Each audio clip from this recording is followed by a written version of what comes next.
क्या आपने ये सुना है कभी कि कोई छतरी आपकी जान ले सकती है? नहीं ना, लेकिन ऐसा भी हो सकता है। नमस्कार दोस्तों, स्वागत है आपका आपके खुद के YouTube चैनल स्टोरी हाउस में। आज की घटना है एक खूनी छतरी के बारे में। जब ये छतरी बन गई थी लोगों की खून की प्यासी, तो चलिए इस घटना को सुनते हैं। ये घटना घटी थी पायल के साथ, जो पश्चिम बंगाल के मालदा नामक जगह में रहती थी। पायल की हाल ही में शादी होने वाली थी। शादी की शॉपिंग करने पायल अपने कुछ दोस्तों के साथ बाहर दुकान में गई थी। वहाँ उसने शादी के लिए अपने लिए कुछ कुछ सामान खरीदा। साथ ही में उसे एक बहुत सुंदर छतरी पसंद आ गई। ये छतरी दिखने में बहुत सुंदर थी और इसमें नक्काशी भी की हुई थी। वो छतरी पायल ने खरीद लिया था। उस छतरी को खरीदने के बाद से ही उसे कुछ अजीब सा महसूस होने लगा था। आखिर क्या था उस छतरी का राज? वैसे तो घर पे शादी का माहौल था और जोर शोर की आवाज़ें भी आ रही थी, लेकिन जब पायल अपने कमरे में सोई हुई थी, तब उसके कानों में एक सनसनाहट की आवाज़ आई।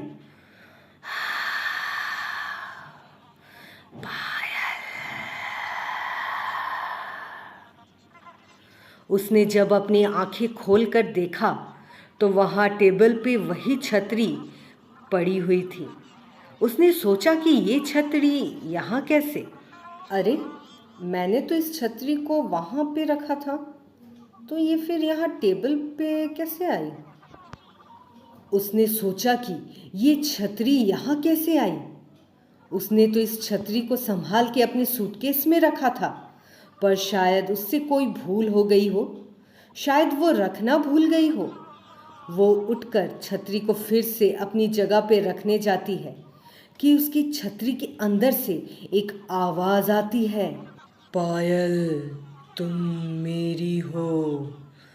पायल, तुम मेरी हो। वो डर के मारे छतरी को फेंक देती है उसी ज़मीन पर। वो देखती है छतरी अपने आप रेंगते रेंगते उसके नज़दीक आ रही है और फट से उसमें से काला सा जिन निकलकर पायल के अंदर घुस जाता है। दूसरे दिन सुबह जब पायल के कमरे में उसकी मम्मी जाती है, जो कि काफ़ी खुश रहती है क्योंकि 2 दिन बाद बिटिया की शादी जो थी, उसकी मम्मी वहाँ जाकर पायल को आवाज़ लगाती है। अरे बेटा, चलो जल्दी नीचे, तुम्हें तैयार भी तो होना है ना। इतना कहते ही जब पायल की मम्मी ने पायल को धक्का देकर पूछा, तभी एक हवा का झोंका आया और उसकी मम्मी को उठा के फेंक दिया। पायल की मम्मी बिल्कुल परेशान थी कि आखिर ऐसा क्या हो गया पायल के साथ।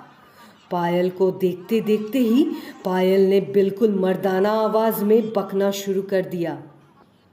ए बुड्ढी, तेरी बेटी अब मेरी है। मैं हूँ उसका पति, समझी? चल चल जा यहाँ से, जा, चले जा। पायल से मिलने उसके ससुराल वाले आते हैं और पायल को तैयार करके उसकी मम्मी ले आती है। पायल के ससुराल वाले उसकी मम्मी से पूछते हैं कि अरे बहन जी, आपको ये चोट कैसे लगी? सब ठीक तो है ना? पायल की मम्मी डरते हुए बोली, अरे भाई साहब, मैं ज़रा सा गिर गई थी, वो सब ठीक है, ठीक है, ठीक है। वहाँ पायल सर झुकाए चुपचाप बैठी हुई थी। पायल से मिलने उसके होने वाले पति भी तो आए थे। उसने पायल से अकेले में बात करने की मोहलत मांगी, पर उसे कहाँ पता था कि उसके साथ आगे क्या होने वाला था। पायल सर को झुकाए उसके होने वाले पति राघव के साथ छत पे आई थी। तभी राघव उससे काफ़ी बातचीत कर रहा था, लेकिन मानो पायल के कानों तक कुछ पहुंच ही नहीं रहा था। वो एकटक सर झुकाए खड़ी थी। राघव बोला। पायल, पायल तुम्हारा ध्यान कहाँ है? सब ठीक तो है ना? तुम सुन रही हो ना मेरी बातें? ये सुनते ही पायल ने राघव की ओर देखा। वो चेहरा देखकर राघव के पैरों तले जमीन ही खिसक गई। पायल का आधा चेहरा जला हुआ था और उसमें से एक अजीब सी जली हुई दुर्गंध आ रही थी। उसकी आंखें बड़े बड़े लाल लाल थे। वो हंस रही थी बड़े बड़े दांतों को निकालकर। उसने अपने एक ही हाथ से राघव को उठा लिया था। राघव तड़पने की आवाज़ से बोल उठा, छोड़ दो मुझे, जाने दो, जाने दो। राघव ज़मीन पे गिर पड़ा और डर से रेंगते रहा। पायल अपने आप ही एक काले परछाई वाले जिन में तब्दील हो गई थी। वो बहुत ही डरावना मंजर था। उसने मर्दाना आवाज़ में बोलना शुरू किया, चल जा यहाँ से, चल जा। तुझे पता नहीं ये मेरी है और मैं इसका। तू अगर फिर से हमारे बीच आया ना तो मैं तुझे नहीं छोड़ूंगा। जा, चले जा, तुझे आखिरी मौका देता हूँ। तुझे पता है मैं पहले इस छाते में रहता था। जब से इसने इस छाते को अपने घर लाया मैं इसका हो गया और ये मेरी। अब मैं इसे नहीं छोड़ूंगा। जा, जाओ यहाँ से। इतना सुनते ही राघव वहाँ से डर के मारे दौड़कर भागा। पायल की इन हरकतों का जिक्र अब सबको हो चुका था। पायल के पापा ने एक बड़े से पंडित से बात की।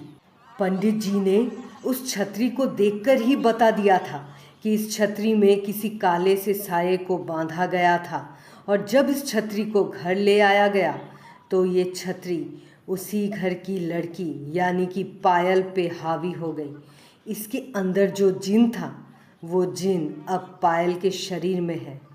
पंडित जी का ये मानना था कि इस जिन से छुटकारा पाने के लिए फिर से इसी छतरी में उस जिन को कैद करना होगा और उसके लिए एक हवन का आयोजन करना होगा।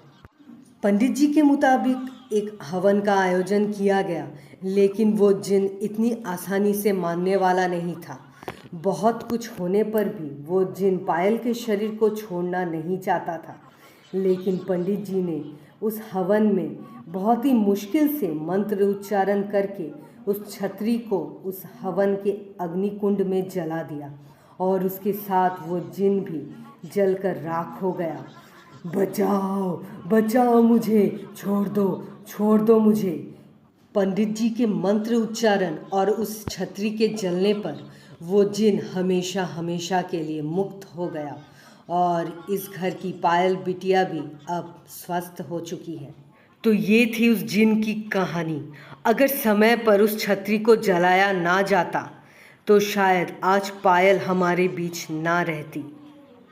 ये घटना आपको कैसी लगी हमें ज़रूर बताएं। अगर अच्छी लगी तो ज़रूर वीडियो को लाइक और शेयर करें। साथ ही साथ स्टोरी हाउस को सब्सक्राइब करना ना भूलें।